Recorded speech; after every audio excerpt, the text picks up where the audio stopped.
आणि आता जाऊयात नाशिकमध्ये। नाशकात आज सकल हिंदू समाजाचा मोर्चा निघणार आहे। टीसीएस कंपनी ते जिल्हाधिकारी कार्यालयापर्यंत हा मोर्चा निघेल। टीसीएस कंपनीमध्ये घडलेल्या घटनेच्या निषेधार्थ मोर्चाचं आयोजन करण्यात आलंय।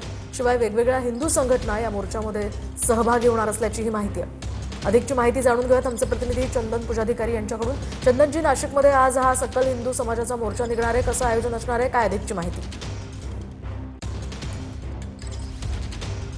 निश्चितपणे आपल्याला माहिती आहे, गेल्या काही दिवसांपासून नाशिकच नाही तर संपूर्ण राज्यभरात हा TCS प्रकरण गाजत आहे। यामध्ये महिलांचं लैंगिक शोषण असेल, त्याचप्रमाणे धर्मांतरासाठी त्यांच्यावर दबाव आणणं असेल, या सगळ्या प्रकारांच्या एकूणच विषयांचा तपास जो आहे तो सध्या ATSच्या माध्यमातून सुरू आहे। याच्यामध्ये आरोपी देखील अटक करण्यात आलेले आहेत। HR किंवा जे असिस्टंट जनरल मॅनेजर आहेत त्यांना देखील पोलिसांनी या ठिकाणी ताब्यात घेतलेलं आहे। निदा खान नावाची या सगळ्या प्रकरणामधली जी मास्टरमाइंड म्हटली जाते आहे ती मात्र यामध्ये अद्यापही फरार आहे। पोलीस तिच्या मागावर आहेत। या सगळ्या पार्श्वभूमीवर नाशिकमध्ये आज सकल हिंदू समाजाच्या वतीनं महिलांच्या बाईक रॅलीचं आयोजन केलं जाणार आहे।